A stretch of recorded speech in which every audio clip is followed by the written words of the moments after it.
Well, Shabbat Shalom. Welcome to Yada Yahweh Radio. My pleasure to be with you. We have Lisa and Kirk with us tonight. I think JB is under the weather, as is Larry. Hello, everyone. Shabbat Shalom. Shabbat Shalom. Kirk, you're a golfer, right? Yes, sir.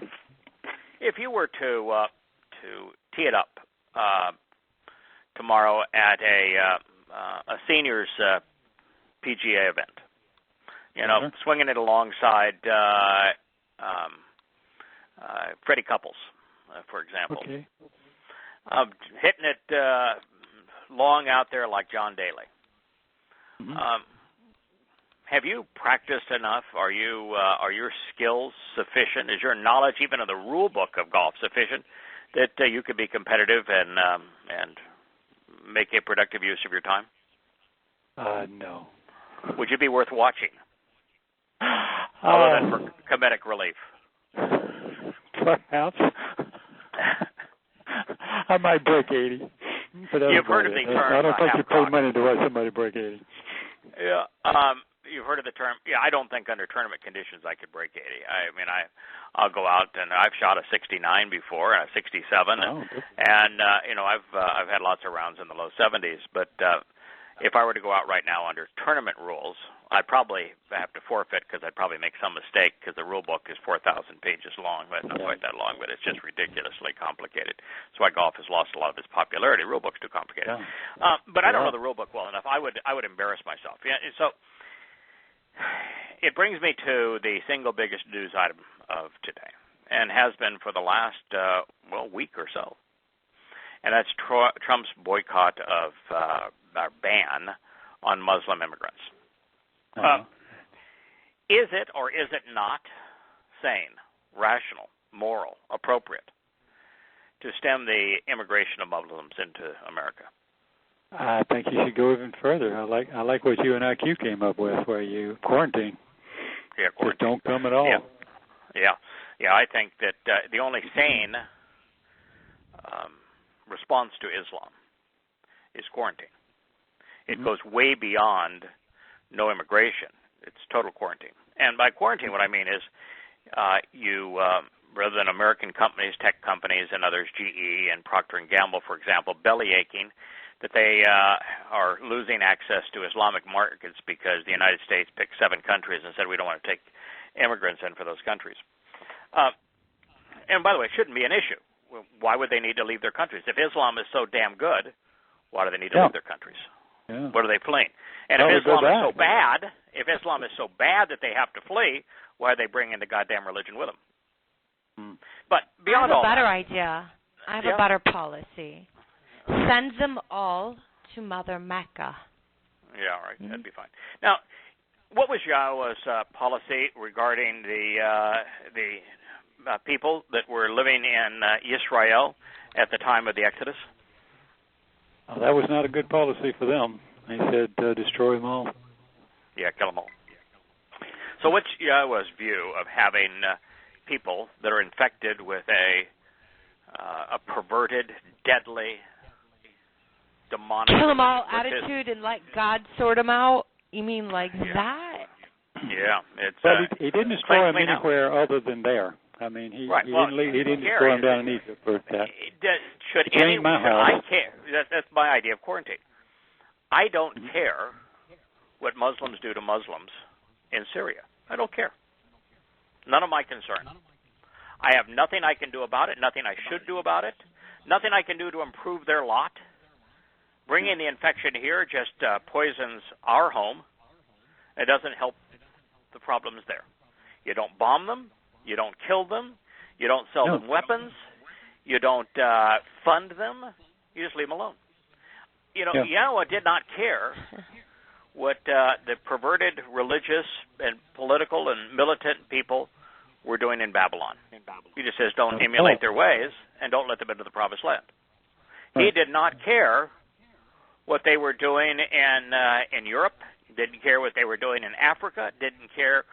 He didn't tell Egypt, you really ought to stop believing in all these pagan gods or believing that a man is God You ought to stop relying on your military. You ought to listen to what I have to say and observe the Torah. He didn't tell them that, did he? No, sir. Doesn't give a crap what they do. Doesn't care.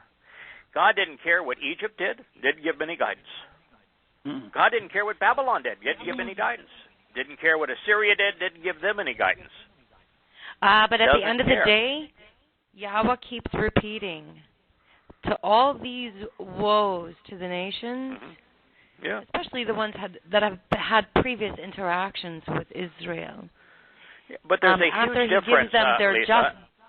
Right. Now, there's a huge difference, though, Lisa, in the Isaiah 17 and 18, woe to America, or woe to Babylon, or woe to Rome, or woe to the Roman Catholic Church, or woe to those who believe Paul. There's a huge difference between him warning people that affiliating with such countries and institutions is deadly, which is, as a father, his responsibility, and giving those countries, like Egypt, where he had an interaction, advice on what they should do. No, but at the end of the day, he does tell them, and you shall know it is I, Yahweh. Yeah. Not during their lifetime. They're only going to know after they're dead. Nope. Only at the end of it all. He is not giving them advice on how to live. It ought not be our job in America to invade Iraq, to invade Afghanistan, to invade Syria, to invade Yemen, to invade Libya, and try to tell them how to live or try to improve their lot. It's not our job. Listen, God is arrogant. I'm going to say something really inflammatory and anti-American, and it's the absolute truth. When the towers came down, I was in Quebec, and I turned to the television, and my husband said, "You have to get out of bed and see this." And I watched the second plane go into the building, and I said, well, now America finally understands she ought to put her nose back on her face where it belongs. Yeah, absolutely. And I felt like that for a very long time. Yeah, that 9/11 was a direct derivative of George W. Bush accepting enormous bribe money to invade Iraq, to push Saddam Hussein out of Kuwait so he would not invade Saudi Arabia.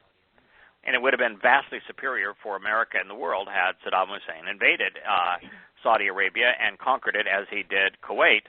But George Bush the First, King George the First, took an enormous bribe and sacrificed American money, coin, and blood.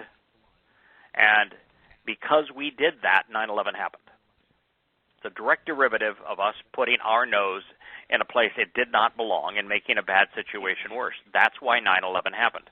And the fact is that America, to the tune of $2.3 million in money, for all of its economic power, is not even the equivalent of naval lent compared to Yahowah.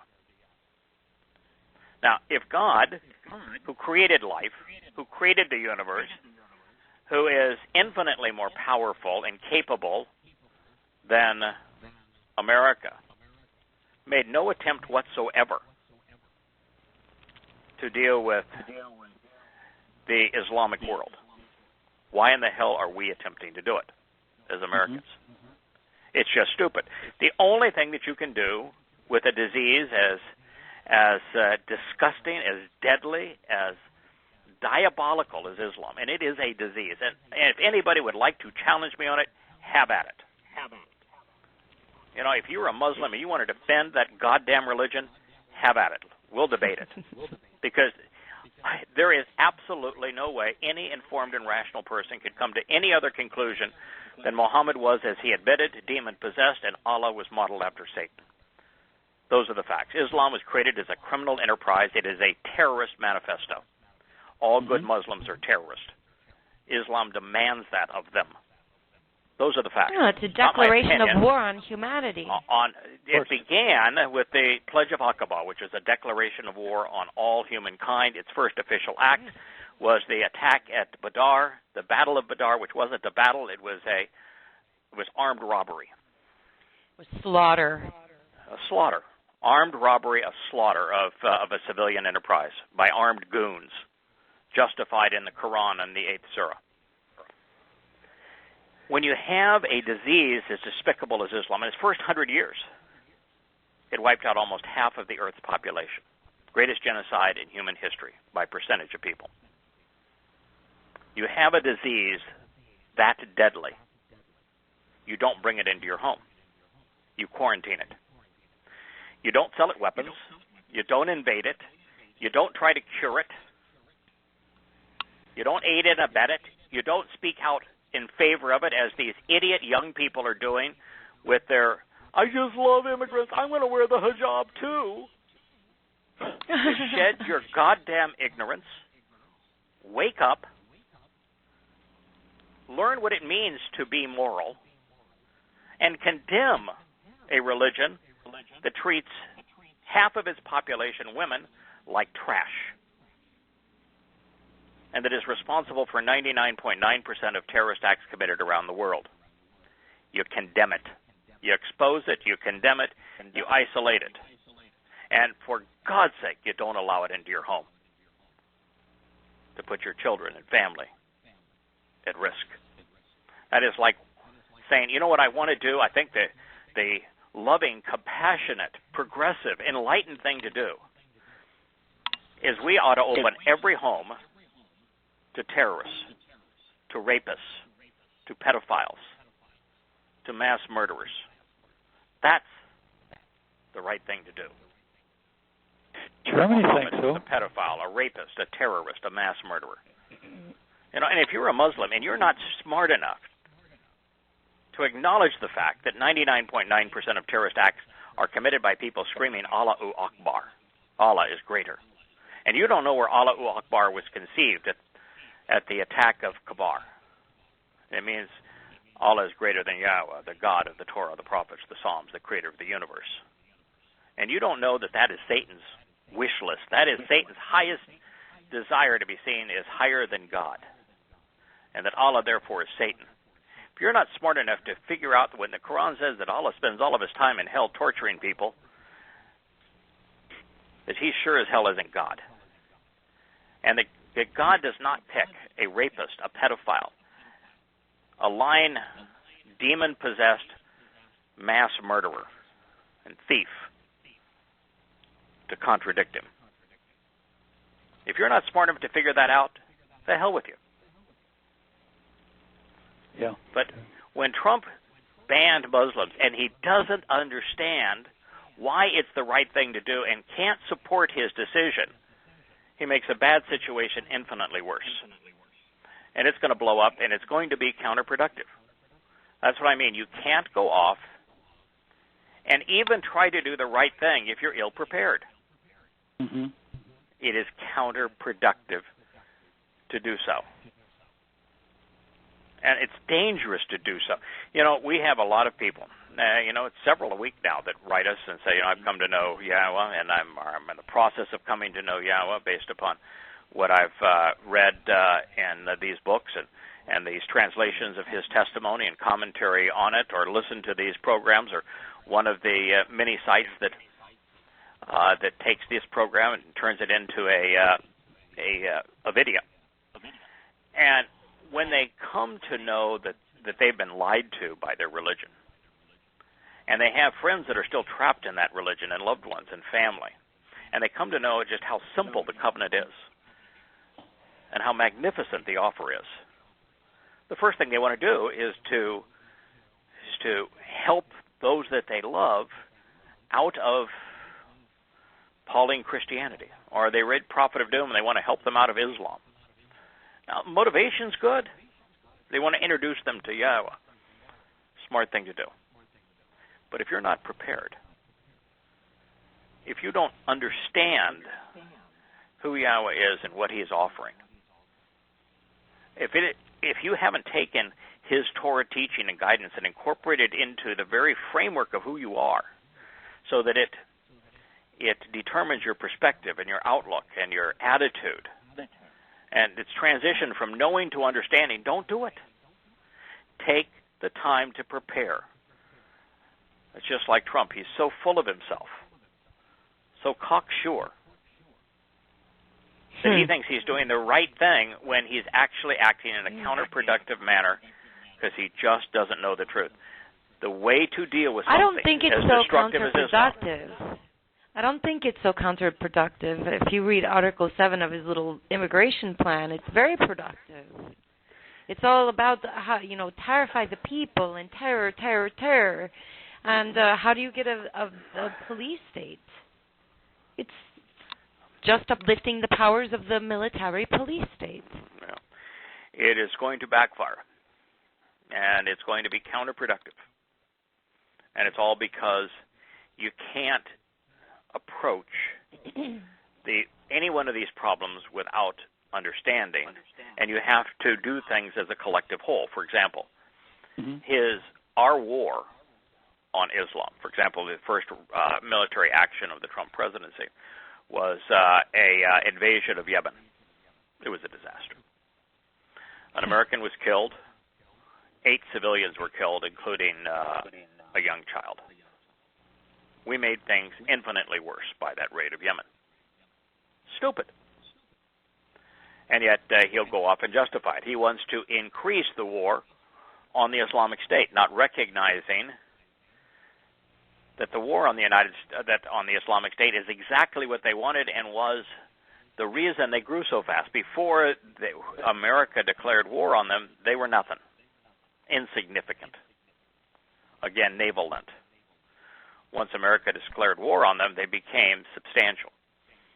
You can't build America's military and increase its presence and destructive nature in the Islamic world and expect a positive result. And if you're going to do that, then you can't stop Islamic immigration because we're the reason for Islamic immigration. Muslims are flooding into Europe and the United States because we invaded Iraq and Afghanistan and bombed Syria and Yemen and Libya. It is a direct result of our miscalculation, our stupidity, us making a bad situation worse that has caused this immigration problem, and you can't solve it by dealing with a symptom. We need to back out. Stop declaring war on them. Stop selling them weapons. Stop excusing them or justifying them or rallying around them, as so many people, the majority of Americans are doing today, and all the media is doing, and most politicians are doing. Stop it. Quarantine the disease. Step away from it. If they want to kill themselves, let them do it with sticks and stones. Yes. Yeah. Is it sad? They waste of life. Little girls and they induct slaves. Yes, but you tell me, what good did we do to stop that in Nigeria? What good did we do to stop that in Syria? We didn't. No. It's just like the war against Nazi Germany. Yeah, the Nazis were bad. What did we do to curtail the concentration camps? Nothing. Nothing. We aided it. Of course. Well, it's American companies that funded them. Yeah. I mean, we need to wake up. America is not God bless America. It's God hate America. Yeah. God damn America. From this place. Stop it with the patriotism. That was, the whole speech of Donald Trump when he took office. It was all about God and patriotism. God hates patriotism. Despises the United States.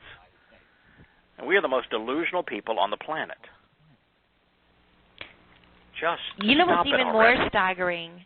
As a Jew, a Yahud, I realized that I was born and lived in and grew up in Babylon. Not just Babylon, Babylon the Great. Mm-hmm. Wrap your head around that. Yeah. Oh, yeah. You have to wonder, how did I get here? Yeah, if you can't answer that question, you're kind of in trouble. And that goes for every American Jew out there that's listening. If you can't answer that question, you're in trouble. I was I was translating. This is not what we're going to cover today, but I just want to share this because I've been translating Isaiah 3. And, this is how it begins. I'm just going to read through it and just leave you with how disgusted Yahweh is with the leadership of Israel. We covered this, and we spent quite some time on the first verse, but after that it's new. Indeed, behold, the upright pillar of the tabernacle, Yahowah, of these spiritual implements, is rejecting and removing from Jerusalem and Yehudah the support which upholds life, the provisions extended by the shepherd's staff, all supplies of bread, all supplies of water. The powerful politically, the man of war, the judge, the prophet, and also the fortune teller, the community and religious leader, the officer in command of a military battalion of 50 or more, especially one who exalts himself in the presence of others.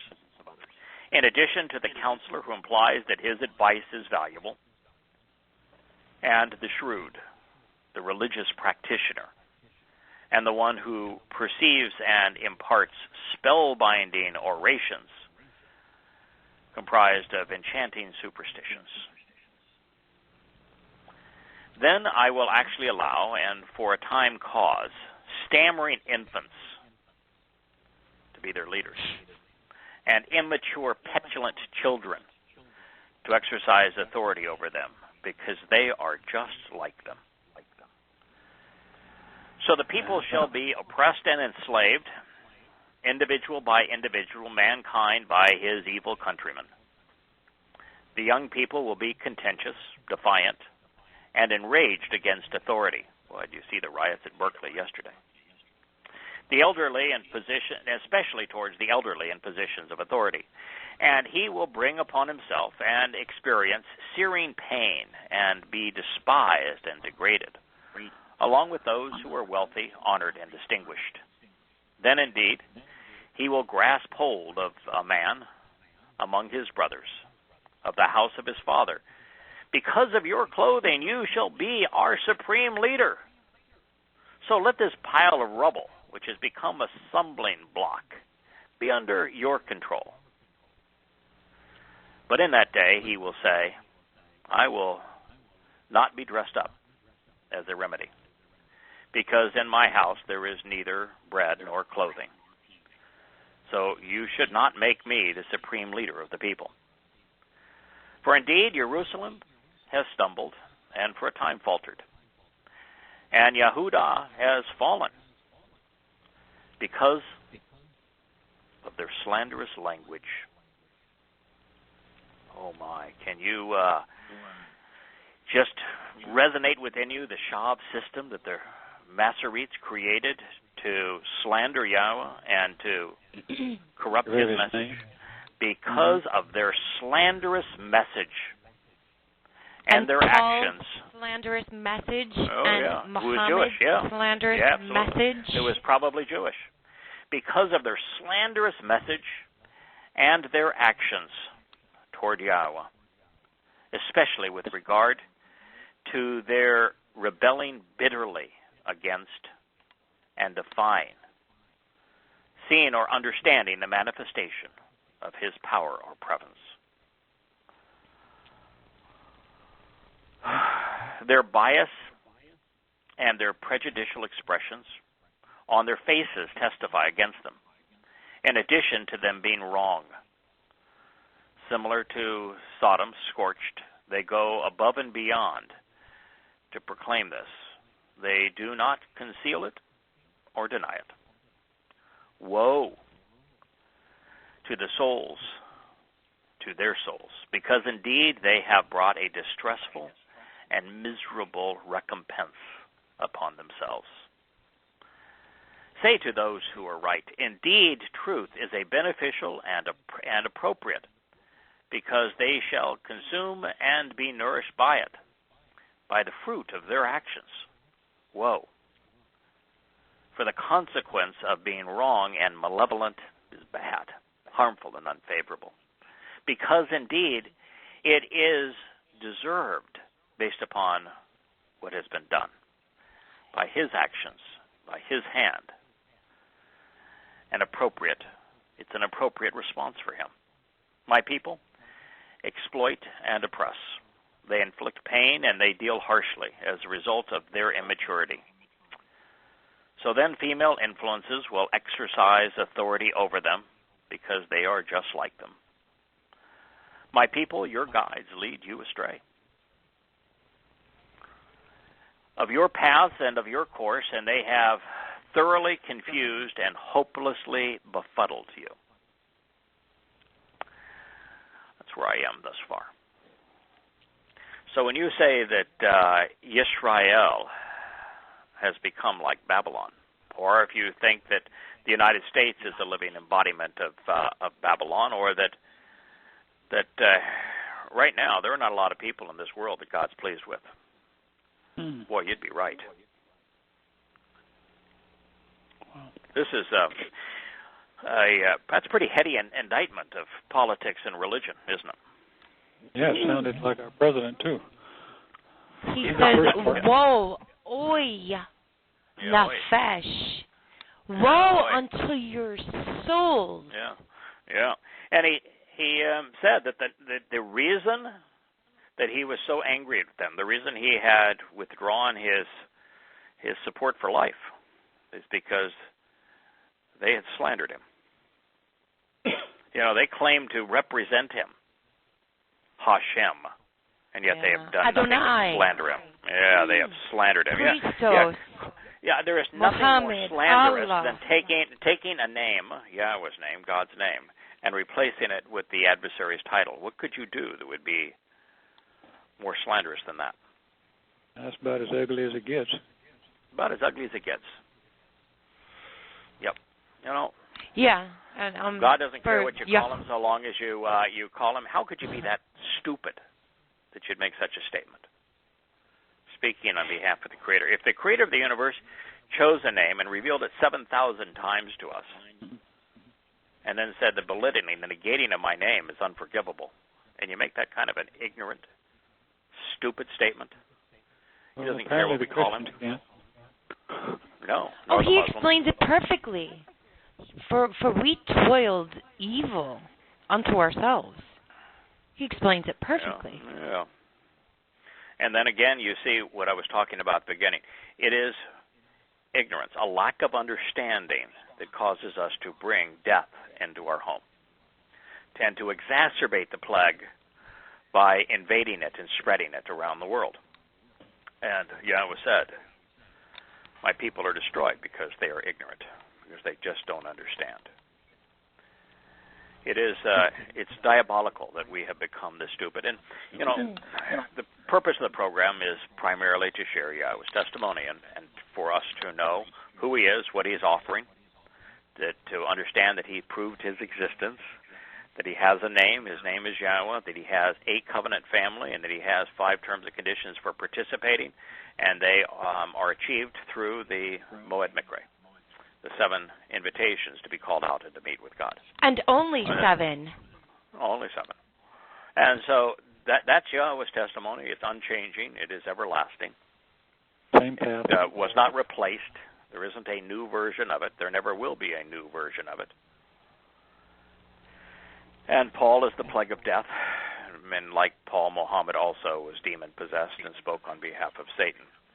Yes, we will tell the good news that God has covenant family and is inviting us out of this world of decay and destruction into his home, and that there's a path that we can follow that will take us there. But we also must, just as he did, expose and condemn that which is wrong, that which is deadly. As a family, we owe it to everyone in the family, and we owe it to everyone who is willing to listen to share that message. Mm-hmm. Yahweh did, and we will. I would like to return to where we were on. We were really chasing down the meaning of a word. And in Yashaya, towards the end of the 2nd chapter, Yahweh introduced a word that it wasn't really introduced there. It was actually introduced early in the Torah at Bereshit. But he used a word that we don't come across a lot. And it was a word that I was really curious, so I decided to chase it down because it looked like the basis of religion, the basis of politics, the basis of man's schemes to confuse. And the word was umph. Mm-hmm. And we found out that Yahweh used umph in connection with Satan and in connection with the misuse of and misunderstanding, as well as the proper meaning of the tree of lives and the tree of the knowledge of good and evil. So this is where we were. We actually turned to a proverb to do this. And the reason we turned to this proverb is our good friend down under, Roy, when wanted to really understand what did the tree of lives represent? What was the tree of the knowledge of good and evil? Because most people take this conclusion that by biting into the apple, and by the way, it wasn't an apple, but by biting into the fruit, they were exposed to evil. But the tree itself was neither evil nor good. It was the ability to know and understand and differentiate between good and bad. It gave you the evidence to understand the very things we're talking about, to expose Islam for what it is, to know evil is very important if you're going to keep it out of your home. It wasn't important for Adam and Chava, while the garden was enclosed and had spiritual beings manning the enclosure, to keep evil out, to keep bad out. And so they were just, it was all great. No need to be exposed to what evil is, or to differentiate between good and evil. Everything was good. But when they consumed that, now they had access to this information. And because it gives them access to and knowledge of that which is good, in addition to that which is evil, it's not, the tree itself is neither bad nor good. It's what you do with the knowledge that you now have access to that determines if you're right or wrong, correct or incorrect, part of the covenant or excluded from it.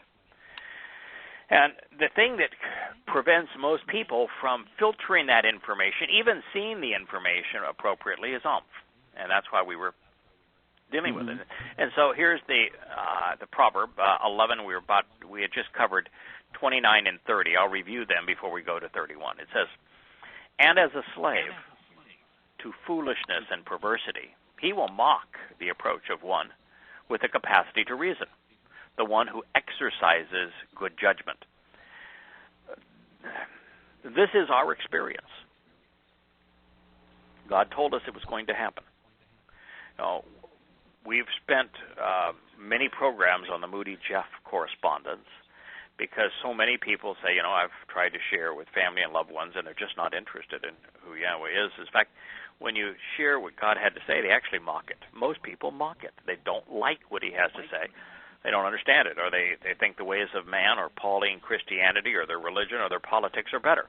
They think that patriotism is better than a covenant relationship with God. They don't know that you can't have both.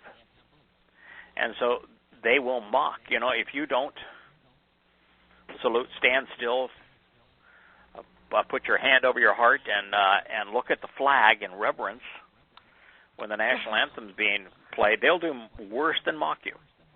Yeah. If they're going to have a group prayer. I walked into a restaurant the other day, Charlottesville, Virginia, 12 o'clock noon. Every television went to a flag, and they started playing the national anthem. And everybody in that restaurant stood, put their hand over their heart, and started singing the national anthem. I wanted to crawl under the table. But you know what I did? And it was full of police and military and everything else, is I walked straight up to the counter, and I read the menu, didn't look at any flag, and asked the woman standing behind the register, "Do you do this every day?" She says, "Yeah, every day at noon." I'll never be back here again. Oh, boy. Now you know now where not to go for lunch, my friend. Oh, wow. You know, they'll make a big patriotic show at the Super Bowl, and everybody will watch it, and you don't realize. Hey, it's like Danielle and the music and the image that came on, and everyone had to bow to it. Yeah, kind of like that, right? Yeah. So, going back to Babylon. God wants us to shakam. He wants us to be open to learning, to be intelligent, to be prudent, to have the capacity to reason so we can be a trustworthy guide and advisor. He wants us to exercise good judgment. And when we do, even though the vast preponderance of people who are a slave to foolishness and perversity will mock us, they did that to Yosha. He was fulfilling Passover, Pesach on the upright pole. They mocked him. When they wanted him to be crucified, they mocked him. When you share Yahweh's testimony with someone who's not part of the covenant, they mock God. When I was corresponding with Moody Jeff, his statements that preceded or framed his questions mocked God in his testimony.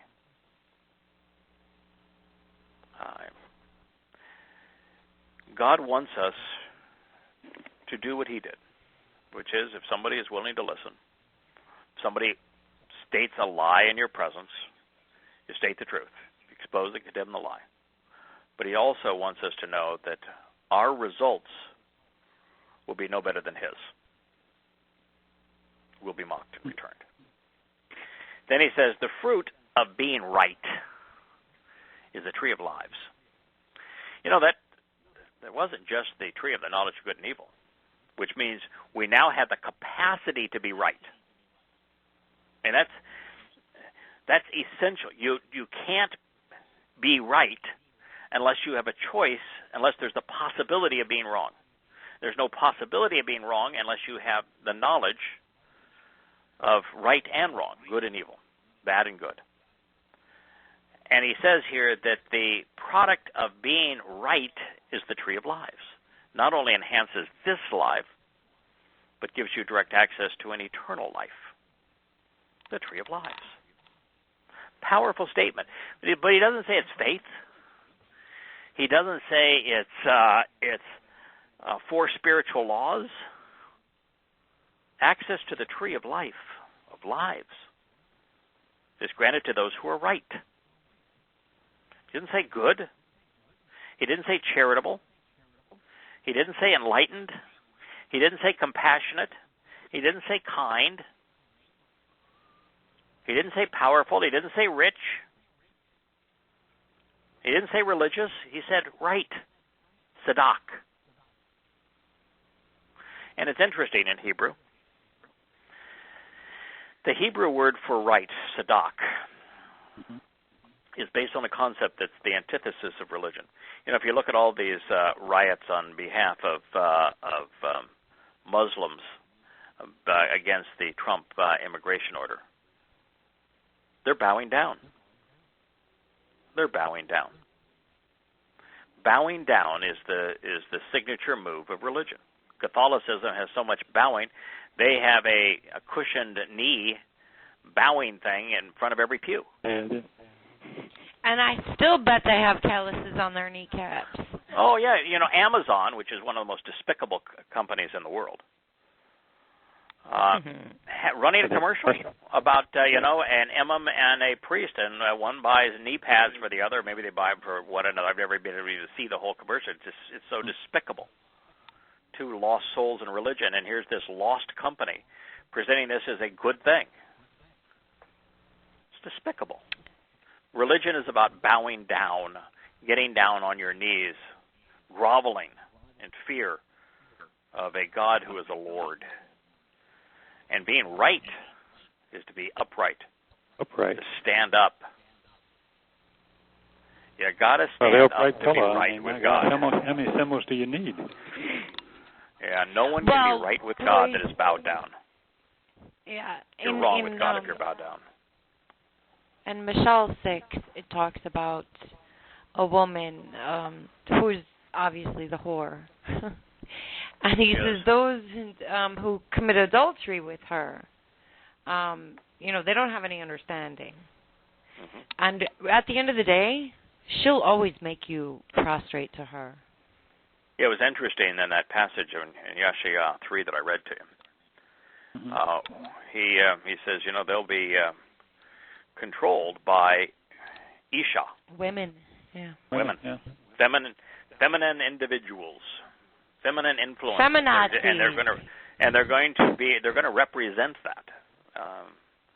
Now, God's got nothing against women. He created women. He loves women. His set apart spirit is an eternal manifestation of His nature. Yahweh had a great relationship with Sarah, with Ruth, with many women. He gave great insight to Rachel as she was giving birth to the plague of death. Yeah. Oh, he did, yes. Yeah. And the other thing, in defense of Torah, women of the Torah, there's some fantastic there are. prophetess and women of the Torah. Right. When Yahweh says women, He's talking of women with no understanding. None. And I think He's also, when we get to that chapter, and that's now chapter 12 of observation, we should have a discussion on it. What does He mean? What does He mean by, because he's using it in a pejorative sense, by feminine influences. And why is a feminine influence over a country, from God's perspective, inappropriate? And, if you look at today's protesters, they're very feminized.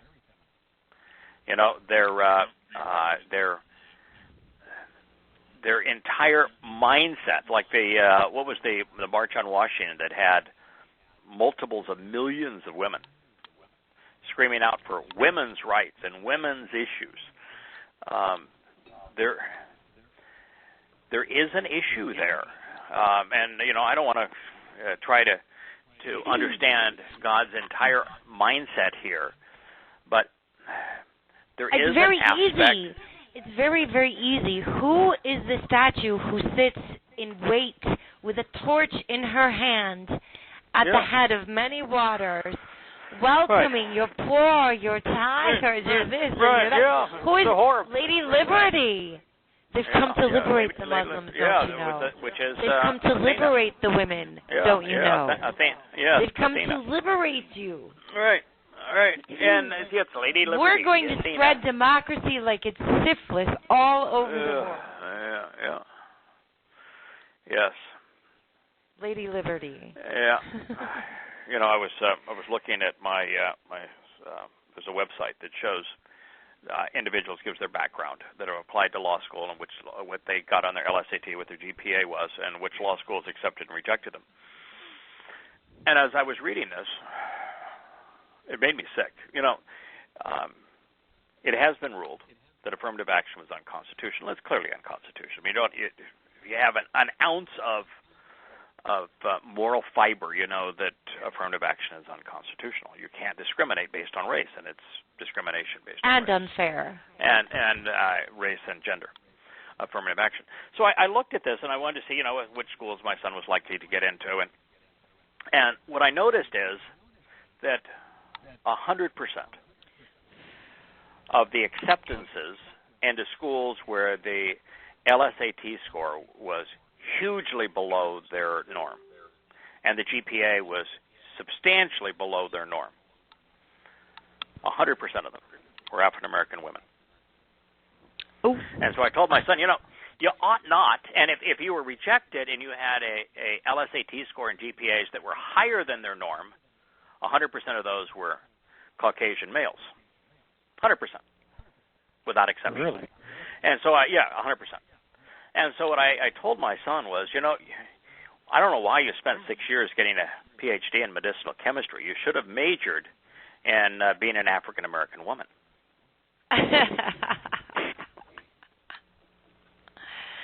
Or African-American gender studies. We've got a serious problem. Anyway, that's what it's Yahweh's statement, and I thought it was just interesting, and the fact that the the thing that he speaks most of in the Proverbs, the Mashal, is of the adulterous woman, of the adulterer, of the whore, of the prostitute, and he refers to Hasatan's role within religion, particularly within Roman Catholicism, as the whore of Babylon, the harlot, because she is seductive, because she tries to fool people into believing that she loves them, that she appears beautiful and yet is poisonous inside. Babylons. Yeah, both. Both of them. Yeah, including the Babylon that is the Babel of the Bible. Mm-hmm. Surely, those who are right in the land will be completely recompensed, repaid, and compensated. But also, indeed, those who promote hypothetical equivocations, which inflame resentment and kindle animosity, those who are vexing and wrong, and those who bear blame for missing the way, they will also be repaid for what they have done. Fair is fair, after all. But it's interesting here that Amph was associated with Rasha. You know, all of the Ra'ah words Rasha. are really bad. And Rasha is one of those. It's Ra'ah, and Rasha. Rasha means to vex and to be wrong, to be wicked, to be unrighteous, to be guilty of condemning. And so he's associated hypothetical equivocations. You know, this is and I had a long conversation with my wife and my son about this just yesterday, that 100% of the effective lies are wrong, of course, have woven into them a shred of truth, which makes them far more effective. You know, Christianity has woven in shreds of truth. That doesn't make it sort of right. It makes it far more deadly in its presentation of that which is wrong, because it gives wrong credibility. And that's what God is saying here, these hypothetical equivocations, that rather than being, well, they're not totally wrong, it makes them far more evil. It makes them far more vexing, because they have used hypotheticals and equivocations, half-truths, to sell the lie. You know, for example, if Paul had said, you know, just ignore the Torah prophets, I got nothing to say about it. You can, no comment whatsoever. What I'm going to present to you is a religious ideal that's based on the Gnosticism, and the flesh is bad and the spirit is good, and that the faith is the essence of salvation, and that even though it's a derivative of Gnosticism, which means to know, you can be part of my faith and know nothing. If Paul had done that, God wouldn't have given two hoots about him. He didn't do that, though. What he did is he tried to usurp the credibility of Yahowah, and then fill his mantra with these hypothetical equivocations. And that's what made him so deadly. That's why he's the plague of death. You know, it's even the plagues that carry death are carried on a life form. Yeah, rats. You know, rats. Right. They are. And let me just pull out one of whether Paul's it's viruses or bacteria, they're living. You know, viruses different than bacteria. Bacteria is life, and viruses are sort of life. But those diseases are carried on a equivocation, a twisting, something that has a little essence of life. And yet you mean like circumcise your heart and you don't need to circumcise your manhood? Correct. You mean like that? Correct. It's right. Hypothetical equivocation? Yeah, of course. Yeah, of only course. A rat would do what that. Yahweh said, unless you are circumcised of spirit and the flesh, then you can't come into my home. You can't even have the Pesach lamb. Sorry, pal. No. In fact, you don't want the peace talk. You wouldn't want to, yeah. Yeah, it's what happened on Pesach, which is what the Christians would call their crucifixion, is counterproductive if you're not a member of the covenant. It's counterproductive without Matzah. It works against you. You get eternal life, but eternally separated from God, which means that's hell. You don't want that. Unless you're really demented. Unless you are really demented. So now if we turn to, that was Marshall 11:27. Yeah. Can I point out something before you move on? Yeah. In the Masoretic text, it does not say Rasha. It says Ra, and that's it. So I just wanted to point out that little anomaly before we move on. And one of the things about Ra is that you will find in your lexicons that Ra'ah, but it's still written just as Ra, means neighbor. And yet you look at every single associated word. You look at the verbal root. You look at everything associated with it. You can't get neighbor from any of it. You get evil, buddy. Evil. Every stuff. nuance, every root, every word associated with it is evil. It does not mean neighbor. That is a Masoretic corruption. All right, now, Proverbs, Mashal 15, is another juxtaposition of etz, which is tree, and amph. And in the opening statement, we are again confronted by the dualistic nature of Yahweh's terminology, whereby words can mean different things to different people depending on their choices and circumstances. One of the most powerful in this regard is Isha. Yahweh was saying Isha in a negative sense in the Yashayah 3 rant against Israel and religion and politics we just read. And yet, on 4 of the 7 Mikra, we're asked to come into the presence of the Isha, which represents the light of the maternal light of God. So, depends on the context. Anah. 99% of the time that Anah is used, it means to respond, to answer and respond. That's like God's giving his invitations to meet with him 7 times a year. He wants us to Anah, answer and respond. But the word can also mean to be afflicted, to be harmed, to be debased. And so it's the context that tells you which translation of the word is accurate. I can't say almost all. Many, a disproportionate number of Hebrew words have a dark and light side. So you have to understand the context to be able to choose when you present which one. Okay, so this is that statement. It says, and I'm reading from Mashal 15, beginning on 15:1. A responsive and merciful, reasoned reply can turn away or be confronted by venomous wrath. But an offensive word increases amph, the promotion of hypothetical equivocations which inflame resentment and kindle animosity. Really interesting presentation here. The first word is responsive and merciful.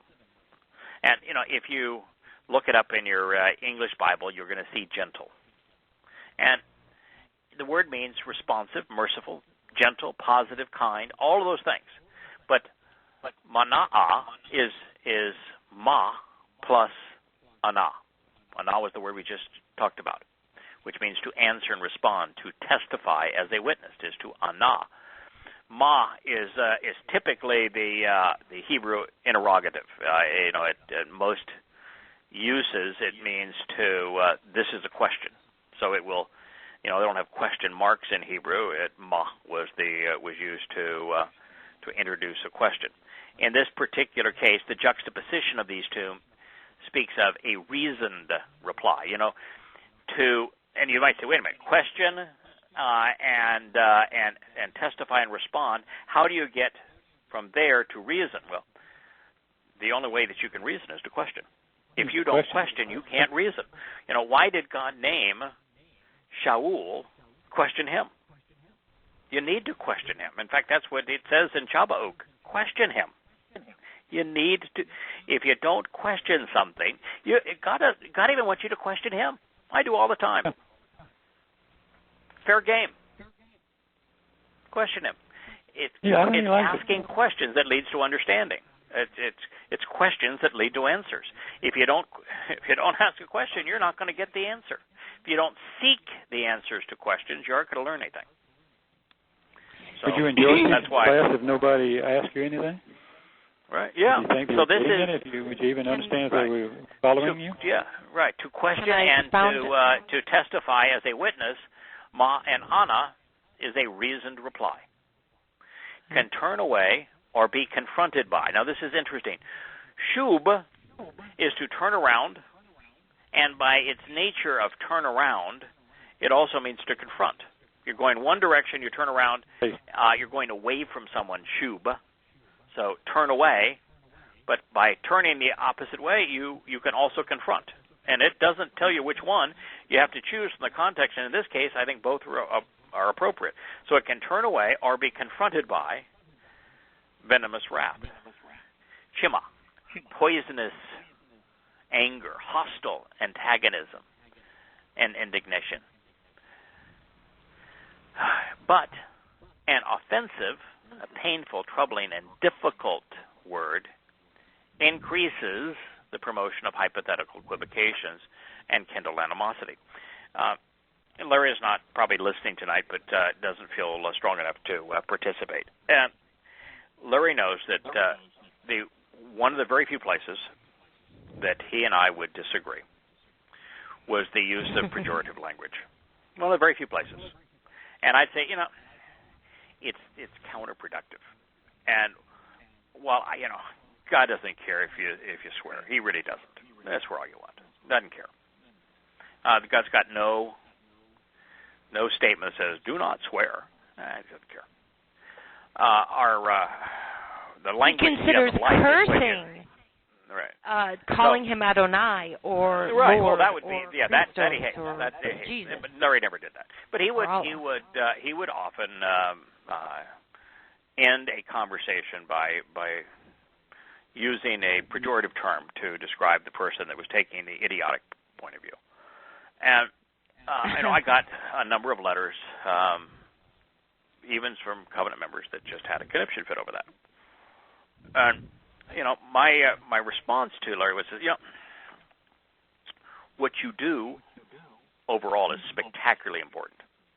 And since none of us do the right thing all the time, 100% of the time, and we're all relaxed in this, and we all have liberty, just as Dode did. I mean, Dode did, and even said some things that weren't spectacular. I wasn't saying this in a critical sense. I'm just saying I'm going to tell you the place where we differ. And I didn't tell Larry he has to change. Never did. It's not my position. I just said, let me just share with you why I don't do it. And what I found is that the moment I did it, no matter what I said, everything I said at that point was discounted, and they just focused on the vulgarity. Mm-hmm. And so I was dismissed based upon the vulgarity, where they could not reject the argument that I'd made. But I set myself up to be dismissed. And when I dealt with tens of thousands of Muslims who wrote with just nothing but vulgarities. And if that's all you've got, you got nothing. Those are the first words they learn in English, too, let me tell you. Yeah, of course. There's nothing but vulgarities. And so what I said is that what you'll end up doing is inflaming an enemy. And, I pay for this program. I pay to share the books that I've written. I don't make anything on them.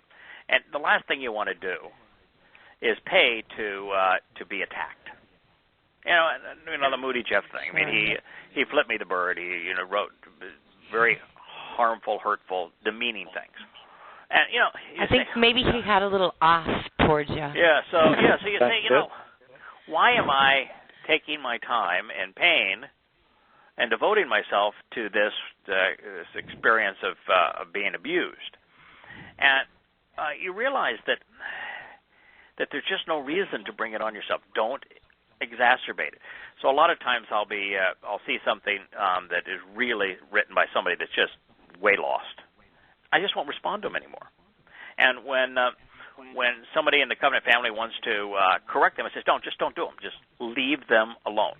There was a issue that you had not long ago, Lisa, that was uncomfortable. And I said, I don't want to engage, and my suggestion to you is not to engage, just to leave it alone. No. Because if you engage, you're going to make it worse. Just leave it alone. Oh, I know when to stick my nose on my own face. Quarantine it. Yeah. Okay? Quarantine yourself. Just walk away. Don't engage. Let's not talk about it. Let's not provoke, because that's the last thing you want to do. You're not going to provoke anyone into the covenant. And don't want to provoke anyone into the covenant. Now, I'm going to share something that I said today on Observations that I'm completely open here. If you want to say that I'm wrong, and if you do, that is you could be right, and I could be the wrong person.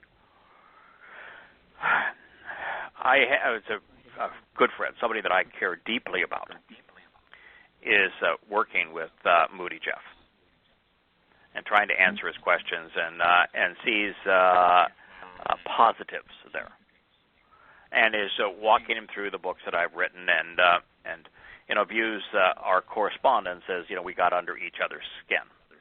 And I was really clear on my response to him. I said, I do not like this individual. I don't want to spend eternity with this individual. I have no interest in this individual. I just do not like them. I will do nothing to encourage that person into the kingdom. Nothing. Now, not my job. I was most certainly not given the keys to the pearly gate. If he comes to know Yahweh and accepts the terms and conditions of the covenant, then he's a brother and part of the covenant family. But between him and Yahweh. That's between him and Yahweh, and I don't like him. Now, God doesn't ask me whether or not Kirk and Lisa and Larry and others and James should be part of the covenant family. Never once has he said, I want to get your opinion on this before I decide whether or not I'm going to introduce myself. Hey, I'm going to be truthful. I'm going to be so truthful. I bet you wouldn't have wanted me in the covenant if you knew me 10 years ago. I promise you that. That's probably true. Yeah, because you were doing a lot of really disgusting stuff. And absolutely. Now, is it possible for somebody to recognize, just to get rid of all that stuff and to change their attitude and and become a different person? Yeah. And if that happens with Moody Jeff, great. We have a word called for it. shub. But it ain't my job. Shub. Turn it around. Yeah, God never said, what you need to do is somebody that really says nasty things about me in my testimony and is pejorative, and the best they got is the ad hominem argument, and just has a really shitty attitude. What you need to do is make yourself vulnerable to them and really help them out and be especially kind to them. No. He doesn't say that, does he?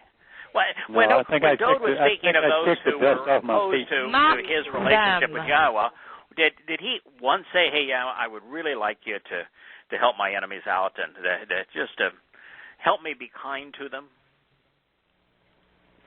No. I didn't. Separate yourself from really. them. When the nature of the covenant relationship, God wants us to be real. He does. Just wants to be real.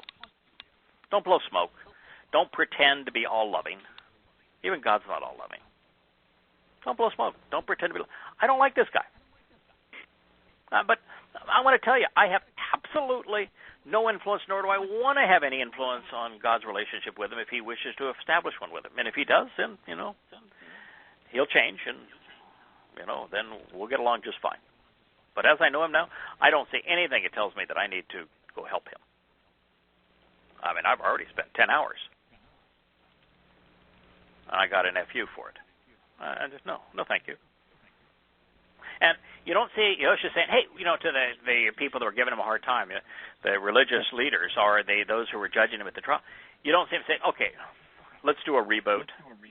We didn't get along, But I'm an all-loving, not likely he all-loving disappeared. God. I want to save everyone. Let's do a reboot and let's start all over again, and let's see if we can just all get along. Didn't happen. Didn't happen. He condemned him. Walked away from him. It had nothing to do with him.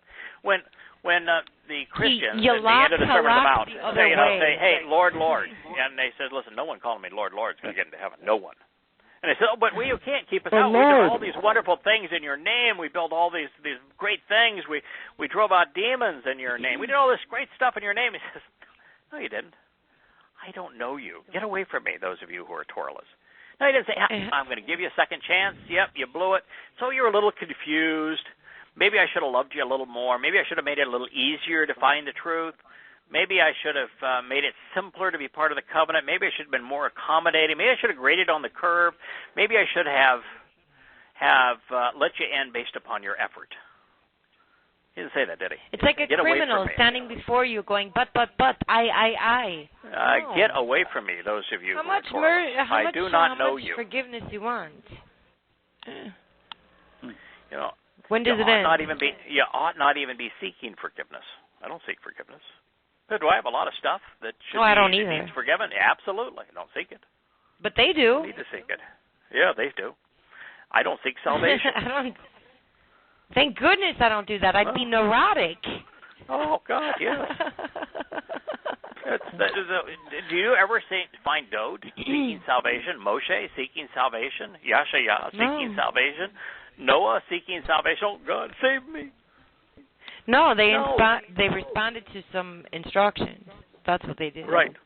And they came up right. It would behoove the rest of the people to look at what those instructions are. If you listen to the instructions and respond to the instructions of the Creator of the universe, it's going to work out well for you. Yeah. It's going to work out well for you. Yeah, look at Dode. Right. It's worked out well for you. You don't have to worry about anything else. Just understand what he had to say. So anyway, the thing I want to point out here is that, a reasoned reply can be confronted by or can turn away venomous wrath. And I've had it work more that it's turned away venomous wrath than I've been confronted by it. But it all depends on the individual's attitude. A lot of times I will write exactly the same kind of right-in-your-face reply that I wrote to Moody Jeff. I've written that to several thousand people. And 10% of them become inflamed and more angry. 90% of them, the next email you get back, it says, "Thank you, that's what I needed to hear. That's what I thought. That's where I was going with this anyway. I needed to hear that. Thank you." 90%. But it's not my testimony that changed, not Yahweh's testimony that changed, not the approach that changed. The difference in response had all to do with the individual's attitude. And the off. Yeah. And that's why off can either be turned away or encouraged by what we have to say. When Larry confronts the religious and the politicized, but particularly the religious, most of the time he inflames their off. And most of the time he's right by doing it, because by doing it, when it's Yahweh's testimony that is doing it to them, and that's what he uses, to 99% of the time, then there are 1 in 100 that will read that thread and will say, "Wow, what God is saying here makes sense," rather than the religious buffoon who is contradicting themselves and who's taking an irrational position. I rather like God's position. I want to know more about it. So it's the right thing to do. And, inflaming hypothetical equivocations isn't a bad thing. God does it all the time. Do you think when God just let out those 13 statements that I read at the beginning of Yahshua, that, he's saying, "I'm against this, I'm withholding life from you because of these reasons, and that you have slandered me"? That doesn't sound like he was trying to do anything other than inflame them. I don't think it was well received. No, I don't think it was the religious community. No, and even words go ahead. The Arabic word for anger is anifa. Mm-hmm. And it's of course. Very close. It's actually the Arabic word for everything is based on a Hebrew word. Hebrew, The Quran, the Quran and Arabic is Hebrew. The Arabic alphabet is the Hebrew alphabet. Exactly. But their version of it is to spitefully despise. No, of course, yeah. Yeah, so I'm when it comes to off, I'm only willing to go as far as the lexicons and the roots will allow me to go. And I recognize, though, that the root of this is the Hebrew word that speaks of anger from a symbolic point of view.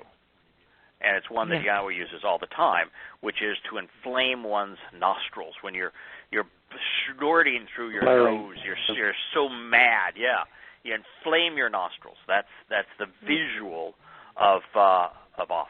That's so it is an anger to God.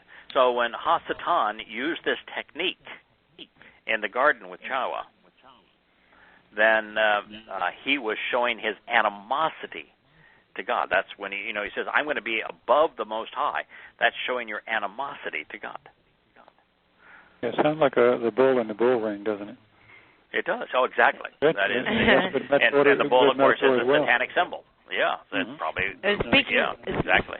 Speaking of bulls, the reason I like the Arabic version of Anifa is because Muhammad, Anifa, first of all, Arabic is always tied to Islam. You have Af with an extra aleph. That's really and like an extra Allah. In this case, like that. It's the leader of the flock that is angry. Yeah. Oh, yeah. Yeah, with an additional aleph, it's the leader of the flock that is angry, in which the leader of the Islamic flock, Satan. And he is a blowhard, snorting, hateful, yes, he is. And so are all good Muslims. Now, not all Muslims. All good Muslims are blowhards, snorting. No. Their protests. If you'd read any of the tens of thousands of responses I got to Prophet of Doom, and Prophet of Doom is nothing but the Quran set in chronological order using the Hadith. It's Islam and Muhammad's own words. And the blowhard snorting that I got, just amazing. Anger, animosity. This goes on to say, the language of those with the capacity to reason and understand by being discerning, Chakam, this is Lashon, language, speech, Shakom, enriches and enhances Yatab by way of understanding and intellectual insights, Da'ath. And so, God wants you to know that the means to Him, the means to the tree of lives, the means to everything that has value, and if you want to be in a productive relationship with Him, then your language, your Lashon, needs to be tempered with Shakam, the capacity to reason and understand, not the condition of your emotions or your heart. This is a thinking issue. It enriches and enhances by way of intelligent insights, Da'ath.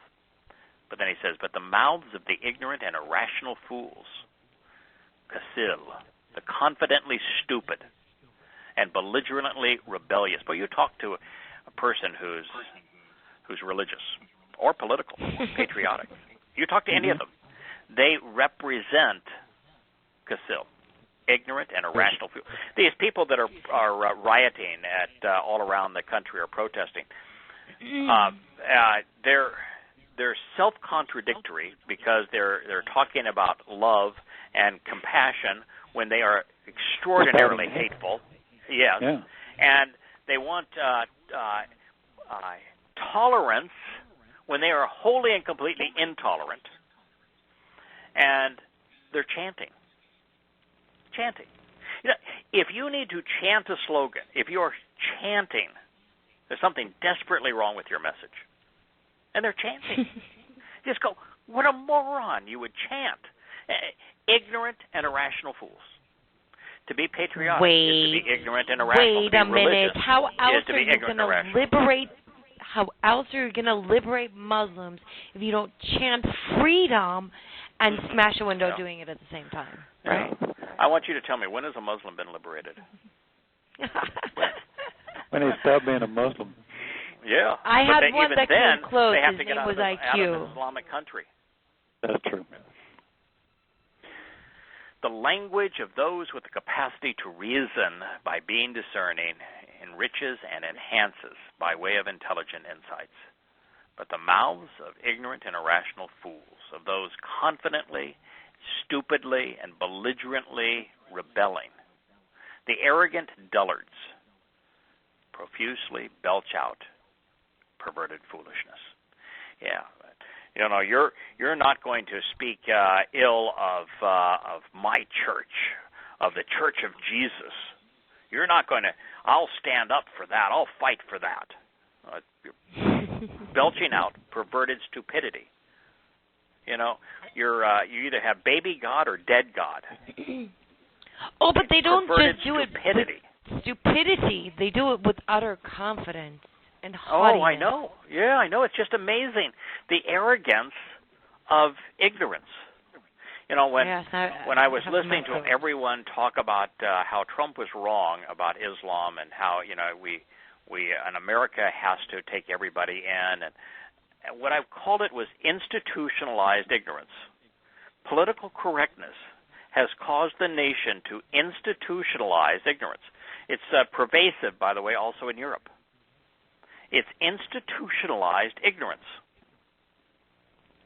It's making wrong the ultimate societal right.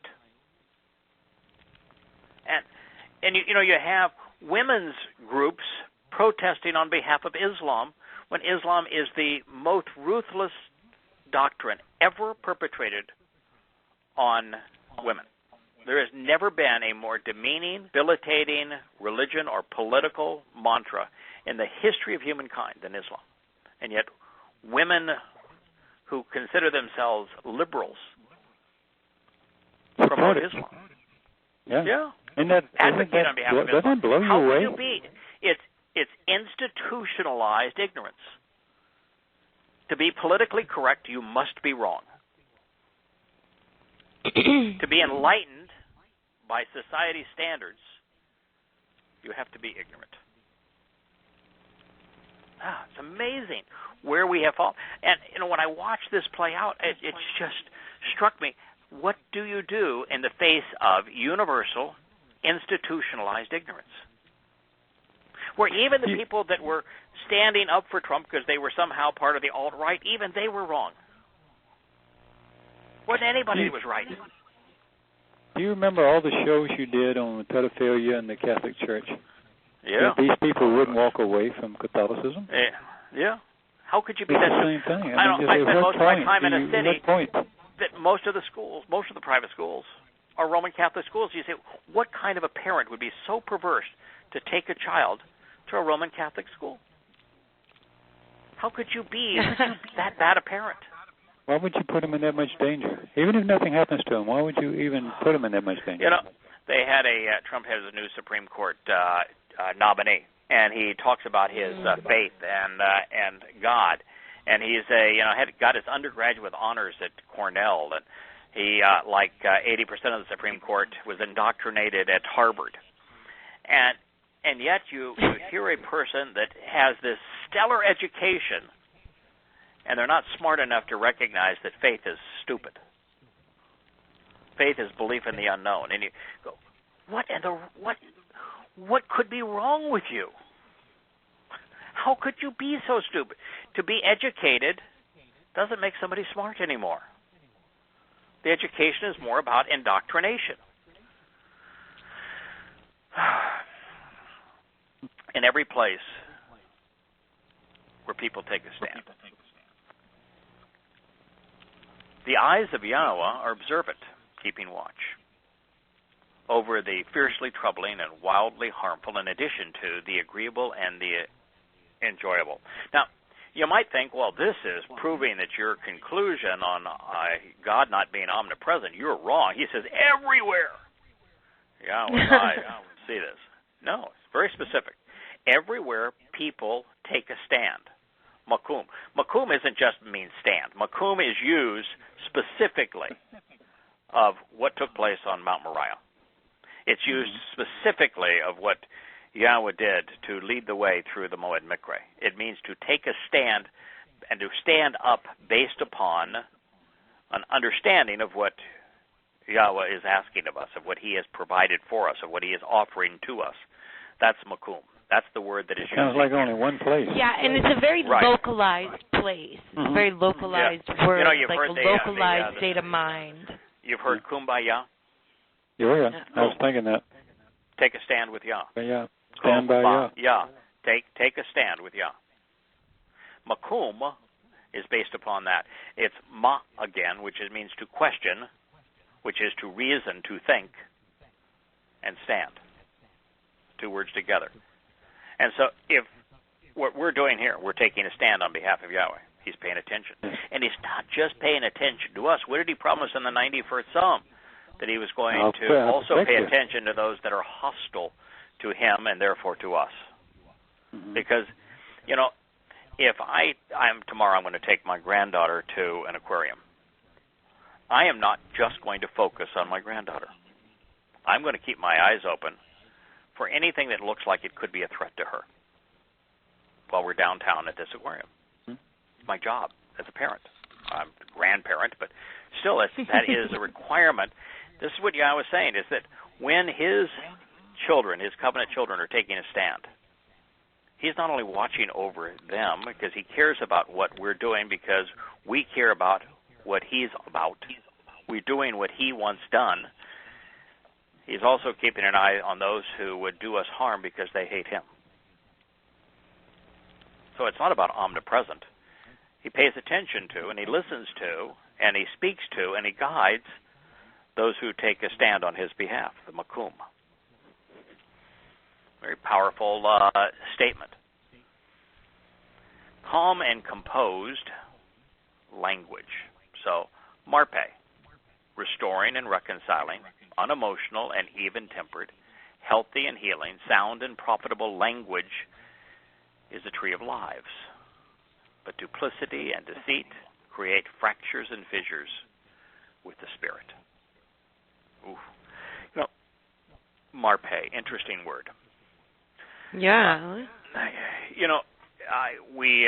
One of these days we're going to speak again of Yeshaya 3, where God speaks of Isha as women, that Israel has become feminine, and its leadership has become feminine. Now, there is an aspect of femininity that is different, and this is a generalization, but it's used as a generalization, so I want to share it here as it relates to this statement. That's different than masculinity. Men who are stand-up men, not, I'm going to analyze the facts. I'm going to reason my way to answers. I'm not going to share my opinions. I'm going to share my conclusions based upon what I've come to know. I'm not going to back down or back away or conciliate or compromise. I've got a backbone. I've got courage. I've got conviction. I'm going to take a stand on behalf of the truth. So those are very masculine characteristics. Now, are there women who are like that? Absolutely. Absolutely. But a woman can embrace what is, generalizing here, a masculine trait. Women are far more emotional. They're far more willing to respond based upon feelings. And feelings can get you in trouble. God never says, I want you to feel your way to me. I want you to emote your way to me. You can be emotional. I'm very emotional. I cry at things and tear up, and I'm very emotional. My emotions are a derivative of what I know. Just as Dode was emotional, but it was his intellect and his reason that led him to the emotional response. For us to be right with God, we need to think our way to Him. It's that right-brained, left-brained. Jefferson said, he was writing the letter, and he's having this battle between his head and his heart. What Jefferson didn't know is the heart was really the seat of reason, and so it was no battle at all when you think of this. But nonetheless, the idea is what one is going to guide you. Ultimately, what do you choose? With Jefferson, he ultimately chose head over emotion, thinking over feeling. And that was his whole this long series of letters with someone who he came to love in France, and yet he realized that love was going to, while it would be enjoyable, was going to squander what could be an extraordinarily important life and a contribution. And so he chose thinking over feeling. That may be what is being communicated here, is that God says calm and composed, unemotional, even-tempered, healthy, sound and profitable language is the tree of lives. That doesn't mean you aren't passionate about it. It doesn't mean you don't have a strong conviction in it. But it's conviction that drives it. Think first. Yeah, think. Think first, and then be passionate. But duplicity and deceit create fractures and fissures with the Spirit. That separates you from the Spirit. The Spirit will not tolerate deceit. Now, it didn't say wrong here. It said deceit, duplicity, being fake. I've said lots of things that are wrong. We can be wrong, but we can't be duplicitous. Look, we can't deceive. Right. You know, it's if you're wrong and you find out you're wrong and you change, you're swell with God. But if you have this proclivity to continue to be wrong and to deceive, to be duplicitous, which is really the nature of religion, it's duplicitous. That's the kind of thing which will fracture your relationship with the Spirit. So it's interesting that when we explore the tree of perceptive thinking about good and evil, it can lead informed and rational individuals to Yahowah, while equipping many more to be duplicitous and viciously impose their will on others. The information at our disposal, beneficial and counterproductive, helpful and harmful, truthful and deceptive, is the same for everyone. So it's how we choose to use what the tree provides that matters. We can ascend it to heaven. We can climb it to lord over mankind. We can sit beneath it, content to let others experience what it has to offer, or just ignore it altogether. The garden's landscape architect designed it so that souls he created could choose to grow with him, supported by his roots, trunk, and branches, or climb out on a limb all on their own. Now, we're going to just proceed very marginally here in the recorded but not broadcast portion of this program to talk about something that we've discussed once before, and then we'll call it a night. But I wanted to go over this only in the unbroadcast part of the program, only because we have covered this before, but I just think it's interesting. It says, so, this is from Bereshit 2:18. It says, so Yahweh Almighty said, it is not pleasing, beneficial, appropriate, or good. It's not tob, lo tob, for Adam, for the man, to be by himself, to be alone. Now, isn't that really interesting? God created man for a relationship, and yet God said it's not good for man to be alone. Well, wasn't Yahweh with him? Not all the time. But Yahweh was not omnipresent, was he? No. So isn't that absolutely proof in the second chapter of Bereshit, second chapter of the Torah, that God's not omnipresent? So it's not good for man to be alone. If he were, why would he have to ask Adam, where are you? Yeah, that's right. But anyway, it's not good for man to be alone, which means he's not omnipresent.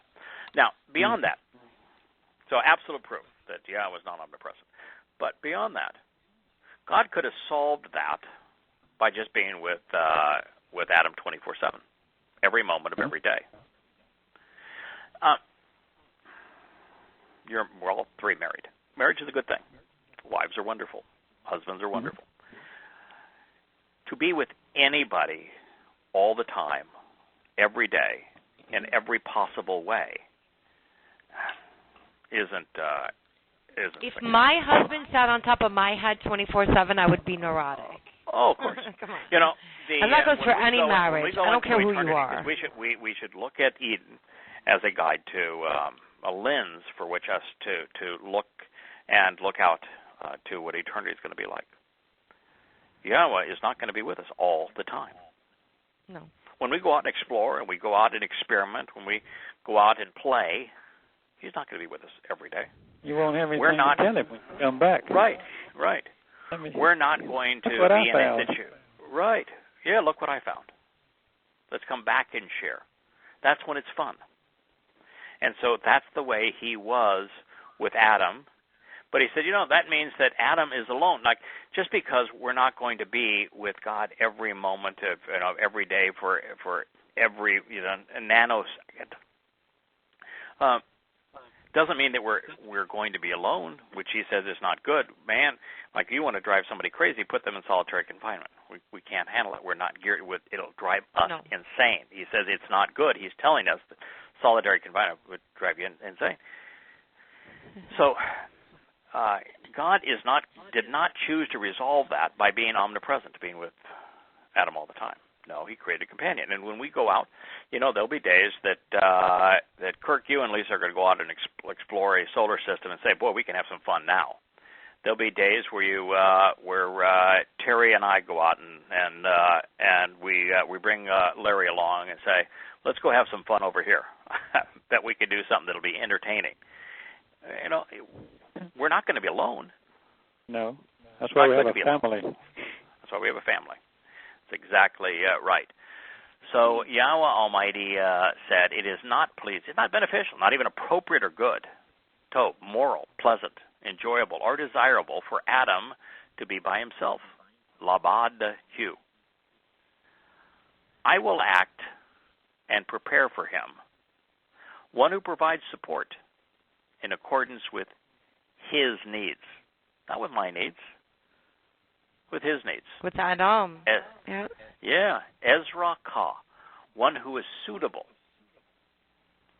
one who is proper, one who can provide assistance and help and can support. And that's really what families do. We provide help for one another. We provide assistance for one another. We support one another. That's what a good relationship is all about. So he says, these things are related, and most people just miss it, is what I want to share with you. Beyond providing Adam with a choice to reject him, God gave Adam another companion. He realized that if the choice was God or abject loneliness, we would always choose God. Sure. And we would do so by default. In this way, he foreshadowed our choice. We can associate with the things of man, with religion and politics, or with the things of God, His Torah and covenant. This is an amazing perspective. And what God said, I'm going to do it this way. It gives you a choice. Now this goes on to say, now the serpent was subtle, crafty, and clever, more so than all living creatures of the environs with which Yahweh Almighty had engaged. Now that means that Yahweh made the serpent. Mm-hmm. Serpent is used because it's serpentine, the way that it crawls around, that it's venomous, that it'll bite you on the ankle,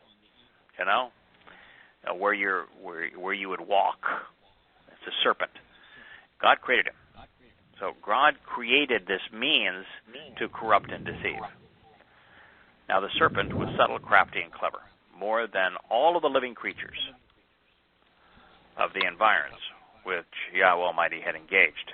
Ashah acted on. And he said to the woman, hypothetically, while kindling some animosity, again. Because, and to the contrary, God said, you should not eat of any and every, this is min kol, tree, Esh, of the garden, Hagan. Did God say that? Did God say you should not eat of any and every tree of the garden? No. No. Gotta eat from something. So did Yahweh allow Satan to corrupt his word? Yes, sure. Christians. Absolutely. Just like he allowed Paul, Muhammad, right, and Akiba to do the same. Right. Oh. Right. So absolutely and unequivocally, the word of God was corrupted. It was perverted, it was twisted, it was taken out of context, it was truncated. It was exactly as Muhammad and Paul would do thousands of years later. Yeah. That's turn it inside out and right side up alive. Right. So any one of you religious idiots out there that said, I can't believe that God would allow his word to be corrupted, why don't you read his word? Why don't you read his word? And Genesis, Bereshit 3 word says exactly that. Now, does God say, hey, this is an important example. I want you to all understand this. I'm allowing Satan to corrupt my word. That means that I'm going to allow man to corrupt my word. I'm going to allow Satan to influence man to corrupt my word. You should apply the test that I'm providing you with to know when something is from me and when it's not. No, he doesn't treat you as if you're that stupid. He doesn't, does he? To be able to figure out something. He has more respect for our intellect and our ability to reason than we have for ourselves. Yes. Yeah, he doesn't treat us like children. He treats us like, you can figure this out. And when you figure it out, you're going to have a sense of pride for having figured it out. You can do this. He told Noah, this is how you build the ark. And he knew, with those instructions, Noah could do it. And he got a sense of accomplishment by having done it. And so, this isn't an accurate citation. This is what God actually said. So then, this is all you have to do to figure it out. So then, Yahweh Almighty provided instruction and direction. Shawah. This is the basis, by the way, of mitzvah. When we tell you that mitzvah speaks of instructions and directions regarding the relationship, Shawah means Yahweh provided instruction and direction. Just like Yahweh provided instruction and direction to Noah. He provided instruction and direction to Abraham. He provided instruction and direction to Moshe. Provided instruction and direction through his Torah. For man, Adam, saying, from every tree of the garden you can continually eat. Well, it's exactly the opposite of what Satan just said. Yeah, from every tree of the garden you can actually eat, consuming whatever and whenever you want. And from the tree of the perspective, application of information, diath, of good, that which is agreeable, enjoyable, festive, friendly, pleasing, favorable, prosperous, generous, beneficial, and correct, and evil, this is ra, the word that they want to change to neighbor so much of the time, ra, fiercely troubling, wildly harmful, malicious, injurious, improper, afflicting, noxious, malevolent, and mischievous, you should not continually eat. Lo akal. You should not actually consume on an ongoing basis, called imperfect, from it. Because in the day you eat from it, you will be dispatched and die. Muth.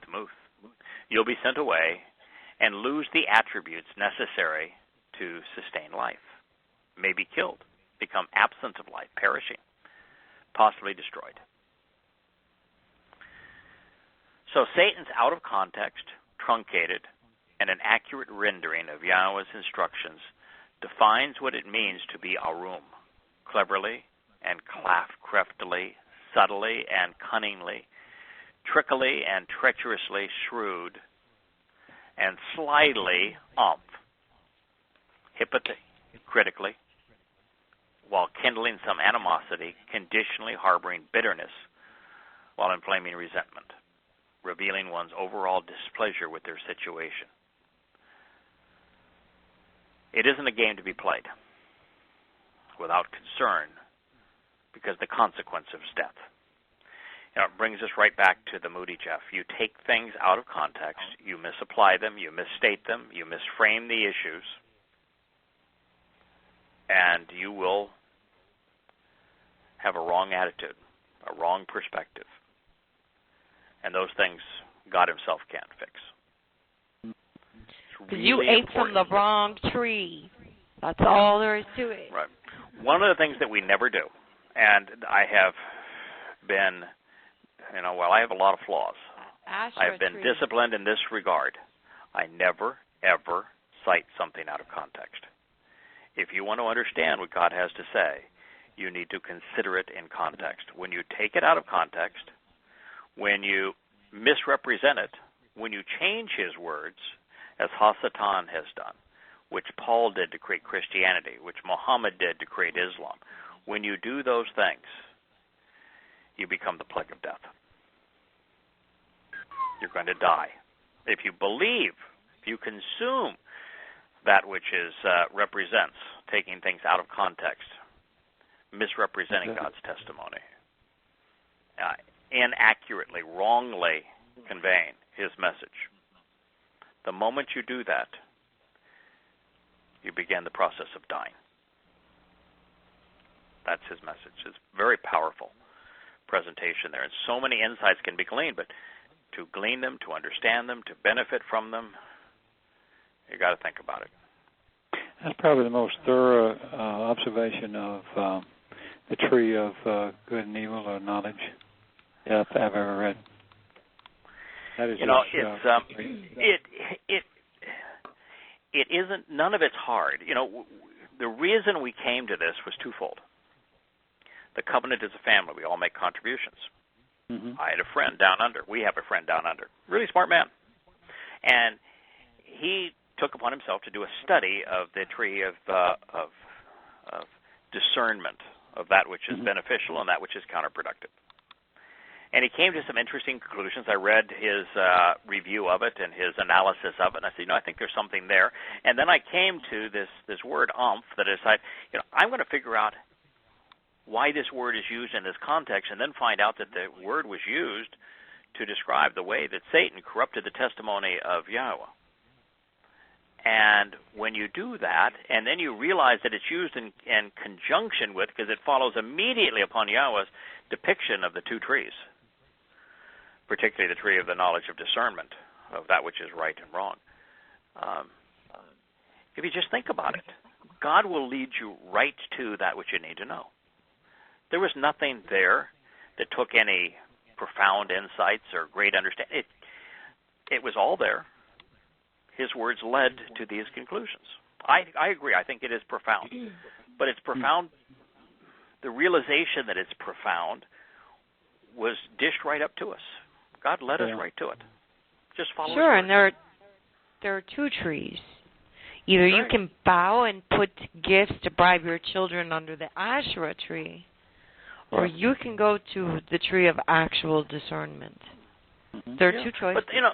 But it's the tree of of understanding of that which is right and wrong. That tree is a singular tree. And I want to tell you, understanding that which is wrong is extraordinarily helpful to appreciate what's right. Sure. I could not have written Yada Yahweh. I could not have written an introduction to God had I not first considered the ultimate evil on this planet, Islam. Mm-hmm. It is by coming to know, really intimately understanding evil, that you see this contrast between who God is and what he's offering. And so I want to tell you that the knowledge of evil is not a bad thing. Yahweh knows it. He created it. He speaks of it all the time. That passage from Yeshayahu 3, it was about evil. Sure. Knowing it, understanding it, confronting it, addressing it. exposing it so people understand what's wrong, is an extremely important thing. It's not just that Yahweh is good, and He is. It's not just that He's dependable and reliable. It's not just that what He's offering is so beneficial. It's when you contrast it and compare it to how worthless what man is offering, that it really resonates. A no-brainer. Yeah, that it really resonates. And that's why God presents it that way. And so the conclusion that Roy had, and he was more articulate than this, but there is nothing that is evil about the tree of the knowledge of good and evil. No, it's not evil. What I'm pointing out was that the great counterfeiter who presented his own tree, which is the Asherah tree, and its little fruit. Right. What is its fruit worth? It's worth nothing. It's off. It's hateful. It's off. Definitely really pretty to get your attention. Yeah, but you notice there were a lot of trees in the garden. God said you could eat from every one of them. Ate from every one of them. And the tree of lives He didn't want you to eat from, because if it's like participating in Passover, but not having the discernment and to appreciate the purpose of matzah and bakorim and Shabuah was counterproductive. So to become immortal, to eat of the tree of lives, before you could process right and wrong and make the correct decision is counterproductive. That's why I said don't go over there. Don't eat that. Don't participate in Pesach if you're not going to go all the way. Yeah. No, because you are. It's more than counterproductive. You've opened up the door to eternity. Scary stuff. A huge part of my love for and appreciation of the covenant is my disgust with Christianity. Mm-hmm. It's the comparison between the two that makes, is being empowered and enriched and immortal and perfected and adopted into God's family a wonderful set of 5 benefits. Of course. But when you compare them to the alternative that's being offered by man and the compare Yahweh's straightforward approach, even the 5 things He asks of us are all benefits for us. Mm-hmm. And then you look at the sacrifices that man wants you to make and the duplicity, and you say it's the contrast that just makes one so much better than the other. And God isn't saying, so long as you know the truth, you'll be fine.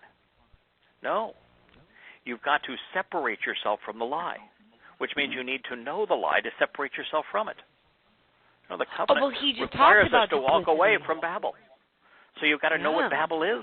You've got to know what it is, and you need to appreciate why He wants you to walk away from it, from country, from the human family. Why does He want you to walk away from Babel? You need to know that and to know what it represents to walk away from it, to be part of the covenant. So knowledge of good and evil are both productive. I'm glad I know evil.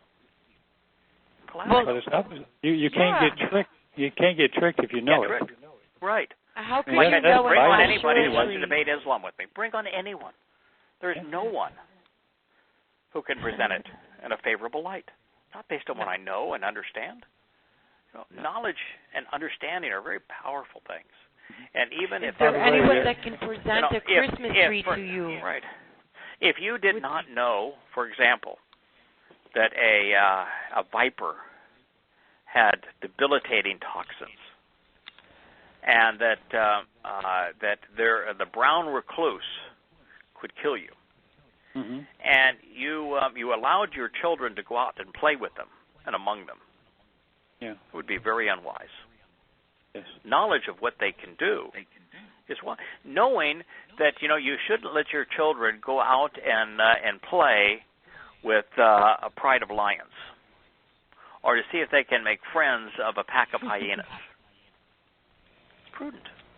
We shouldn't even allow our friends to go out. We shouldn't allow our friends to go out in the garage and play with any of those brown spiders either. No, we shouldn't invite terrorists into our country. Yeah. We shouldn't bring people into our country that demean women religiously. But not on the scale that they do it. My God. No, yeah. Well, what do you have to be, an idiot? You know, there's a picture of a former football player, Abdullah something or other, and they were talking about Muslims' ban, and how I think there's 4 or 5 Muslims that been part of the NFL. And it shows this picture, and he's got his wife dressed up as in a tent, and he has his daughter, who's not even a teenager, in religious submission. And here he's lording over them. And nobody asks, what in the hell is wrong with this picture? Women have to play religious dress up and hide? Well, the men don't. What's wrong with that picture? They can't figure it out, and the left promoting this is good, and they don't realize how demeaning it is to women. It's just institutionalized ignorance. You mean duplicity? Along that line, we were talking earlier today about someone on the radio, and the quote was, as close as we can remember between the two of us, the quote was, I've read the Quran a couple of times, and there's some good stuff in it. Yeah. Oh, and by the way, I said you have to be in contact. And by the way, there is, because it was plagiarized. The Muslim was plagiarized from the Talmud, and there's some good things in the Talmud. What God wants you to appreciate is there is no black and white as it relates to lies. That all lies are this intermixing, this babble of right and wrong, because it's the mixing of right and wrong that makes the lie credible. But God does not grade on the curve. You're either right or you are wrong when it comes to Him. Mm-hmm. And so the fact that there is a little bit, now the evil in the Quran outnumbers the good in the Quran 1,000 to 1. So for him to make that statement, it's stunningly embarrassing. Yeah, especially if you say that I've read it a couple of times. Right, yeah. It's a vicious, the first time I read it cover to cover, I wanted to take a shower. It was so disgusting. And it's so poorly written, and it's so just repulsive. And its tone is so grotesquely immoral. And its God is so demonic. And it's so much of it is just blatantly untrue and contradictory. And then the caricatures of people that Yahweh presents in the Torah, prophets, and Psalms are just completely ripped out of context and presented as the antithesis of who they really were. And its history was so errant that you read this with errant history, errant science, misrepresentation of known historical figures, internally contradictory, extraordinarily poorly written, fixated on death and terrorism, and having its spokesperson be a pedophile and a rapist and mass murderer, and its first official act was a criminal act, robbing a civilian caravan. And if you see that as, well, there was some good stuff in it. You are really an idiot. No wonder you're popular with your radio program. You're an idiot. You're going to appeal to other idiots. Stunningly stupid. And most people just don't know. That's why they don't understand the nature of Satan. They see Satan as the devil, as this horned one that wants to be worshipped in an occult ceremony, in a satanic celebration of some sort. And that's the antithesis of what he wants. He wants to be known as Allah. He wants to be Allahu Akbar. He wants to be the Lord. He wants to be above the Most High.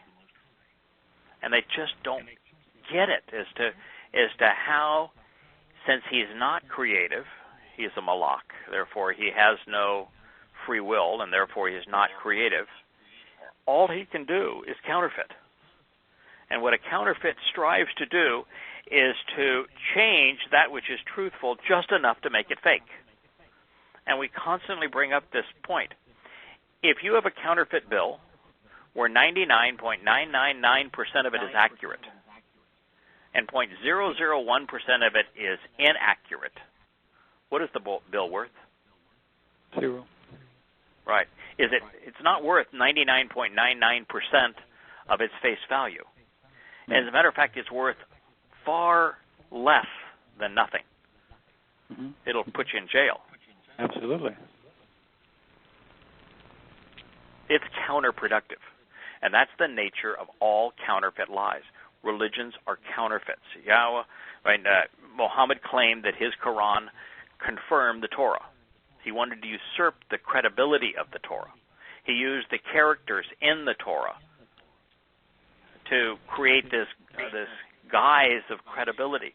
It's the lie was put right on top of the truth. That's what makes it so deceptive, so deadly. Christianity is exactly the same thing. It's a lie placed right on top of the truth. And rather than having no value because it's a counterfeit, it's actually counterproductive. Mm-hmm. I have to tell you, this week I was talking to someone, a Christian, and she was bemoaning, this is a good president, this is a bad president, and so forth and so on.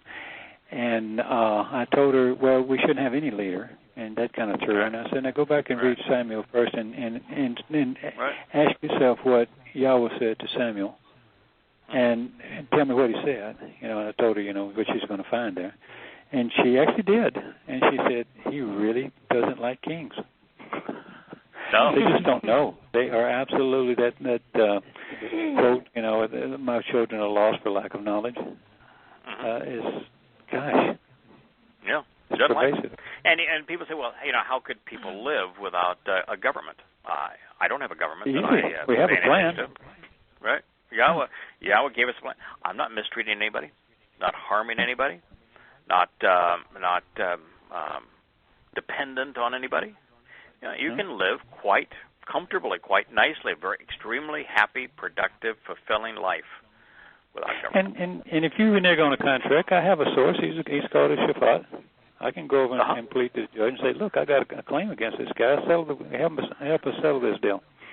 Yeah. That's allowed. I'm just reading this headline where it says the Big 12 commissioner, that Baylor scandal just continues to ooze. I don't know how many of you have been following this, but I had a son that just graduated from Baylor. Far distance. And it is the epitome of what's wrong with religion.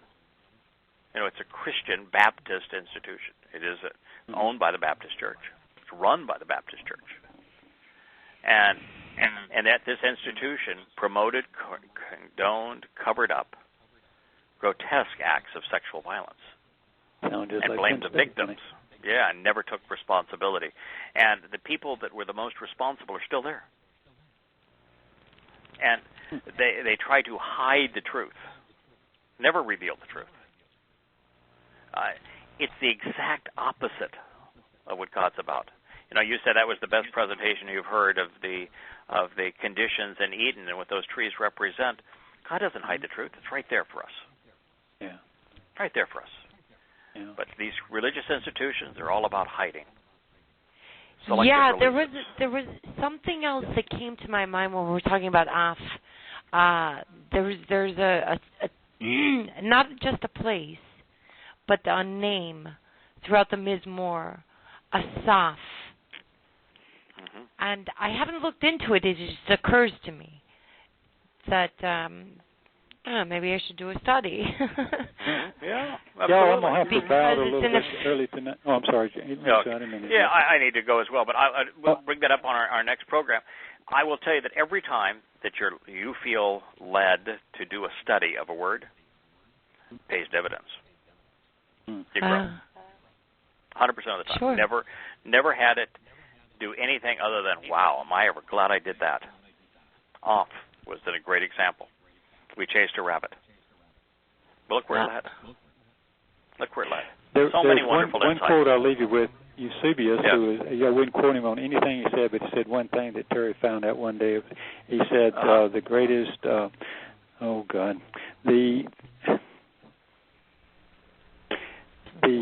first reaction to truth is anger. Off. Yeah, always. Yeah. Yeah. Oh, you have no idea. I was a very angry girl when I figured out the truth. Yeah, I was angry too, by the way. I was angry too. And I think in this case, I don't know, were you angry? You're pretty smiley. You just have this kind of. No, I was pissed off. I supported liars and gave deeply. I mean, there was nothing I wouldn't do. I thought this. Yeah, but did you feel like a schmuck? So I was deceived, and I knew he knew. Yeah, I was angry. Once I learned, I said, angry. You couldn't know what so we many know, people say what he said, and wind up, and he. Yeah, no. We're paid to. I was really pissed, but I was more pissed at me. I was angry at me. Hey, I was angry at me too. Yeah. I was angry at me for being so foolish. Like when you learn that Paul is just the plague of death, and he's and when you see how obvious it is that half the Christian New Testament is rubbish, you become angry at yourself for not seeing it. It's so obvious when you see just how obvious it is that Christianity, every aspect of it's a lie. You say, God, how was I so easily fooled? So you do. You become angry at yourself. You've been angry at people and misled. So it's true. That's true. Well, I'm going to have to say good night. At least you guys went with a credible counterfeit. I went all the way to India. I mean, wow. That's pretty bad. Yeah, you ought to be embarrassed. I look forward to talking to y'all. Okay. All right. Good night. Shabbat shalom. Bye-bye.